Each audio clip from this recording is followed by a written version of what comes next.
All right, so in previous sections with the graphing the quadratic formula or graphing quadratic equations, you were typically given your equations in this format, which is called your vertex form. This is nice for graphing because we have our transformations. This is your shift to the left or right, and this is your shift up or down, which will tell you where your vertex for the parabola is located. The A value gives you your vertical stretch or compression, also your reflection if there is one. Now the thing is, most of the time your equations for quadratic equations are not going to be in this format. They will be in this format, which is called standard form. So what we want to do is we want to change or convert our equations from standard form to vertex form so that we can graph them easily. This process is going to be called completing the square.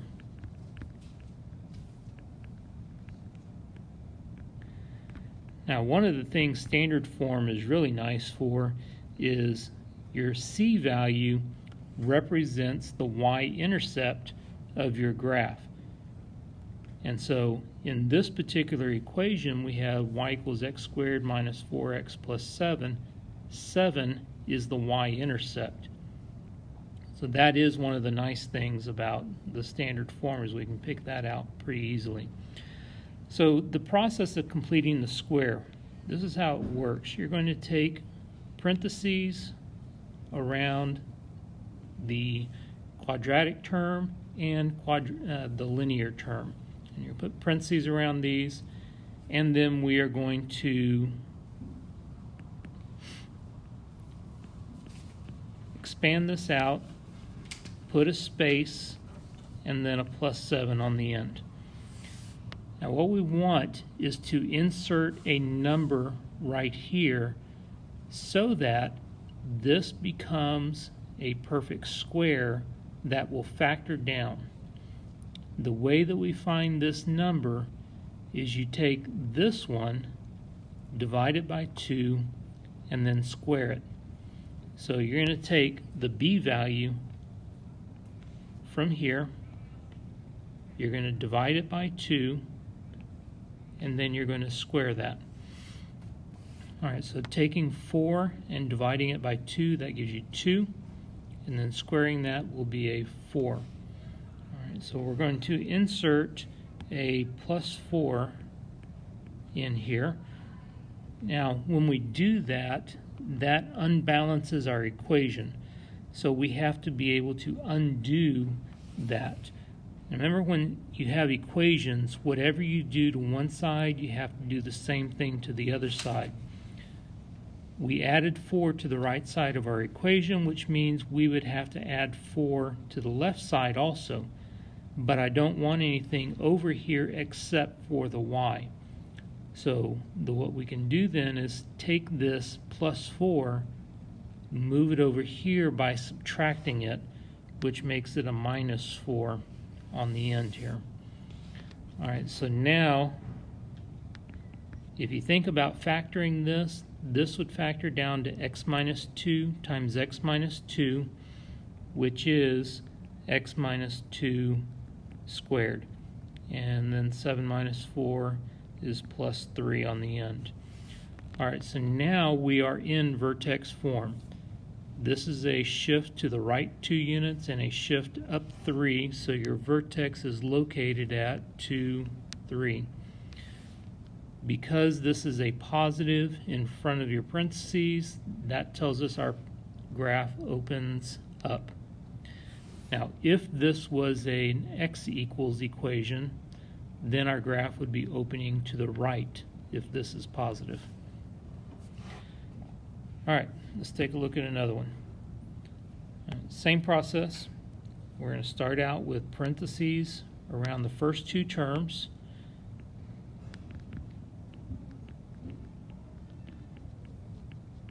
Leave a space to insert a number, and the number that we insert here we get by taking the 10, dividing it by 2, and then squaring it. Alright, so 10 divided by 2 and square that. That's going to give us 25. So we're going to insert a plus 25, and it will always be plus because when you square a number, it's always going to be positive. Now, to undo what we just did, we would have to put a minus 25 on the outside because we increased the value on the right by 25, which means we need to decrease the value by 25 in order to maintain balance in the equation. All right, so the next step then, if you were going to factor this down, this would go down to x minus 5 times x minus 5, which is x minus 5 squared. And then you have a minus 21 outside the parentheses. So your vertex for this parabola would be located at 5, negative 21. It does open up, and the number on the end here tells us the y-intercept. So the y-intercept is 7. All right, let's do one more of these. Parentheses around the first two terms.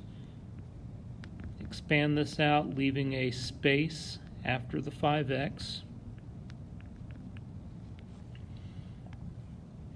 Now, the difference here is that the 5 is not an even number.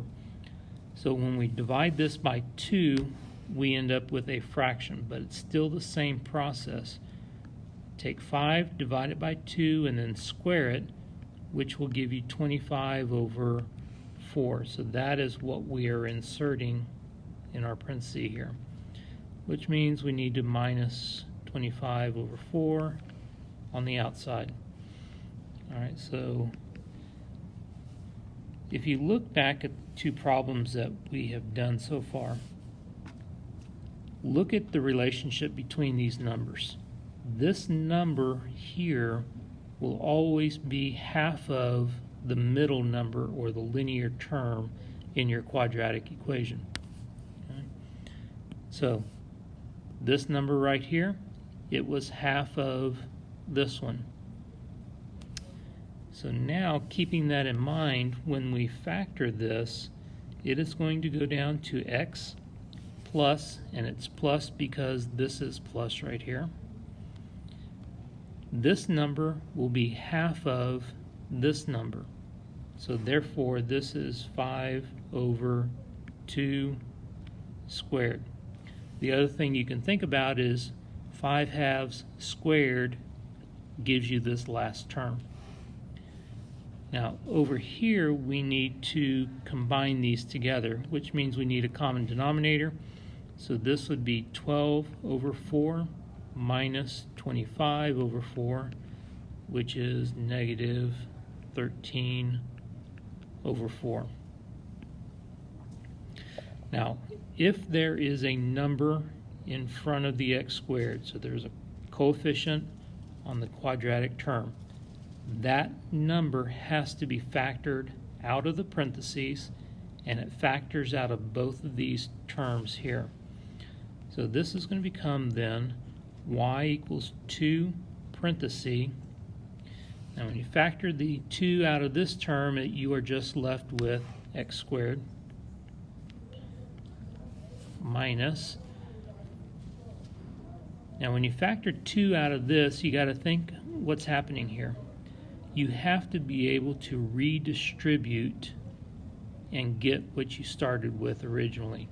See here, 2 times the x squared gives you this 2x squared. So 2 times what gives you 16? And that would be 8x. All right, so we'll leave a space, put our minus 1 here. Now we need to figure out the number that goes here. So you're going to divide this by 2, which is 4. And then square that, which is 16. Now we have increased the value of the right side of our equation, but we did not increase it by just 16. We increased it by 2 times the 16. So you have to take this number or this value into consideration. So 2 times 16 is 32, which means we need to subtract 32 outside the parentheses. Going down to your final form will be x minus, once again, this number is half of 8, so that will be 4. And then you have minus 33 on the outside. All right, try another one of those. Parentheses around these two terms.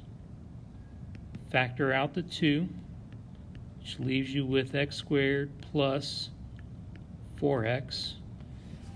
And it's a 4x because 2 times 4 would give you the original value of 8x right here.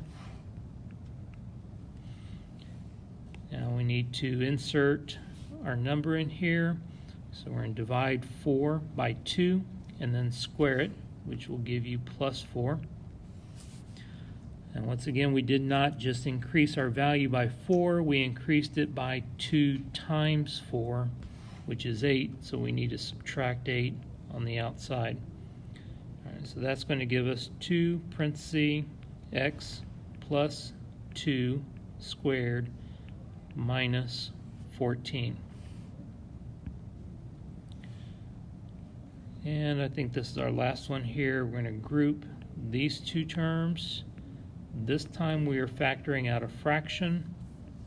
That is going to leave us with x squared plus 14x. And it is 14 because 1/2 times 14 will give us 7x right here. All right, so now we take the 14 and divide it by 2, which is 7, and then square that. So you're going to insert a plus 49. On the outside, we need to put the opposite of 49 times 1/2. 49 times 1/2 is 49 over 2, so we're going to put minus 49 over 2 on the outside here.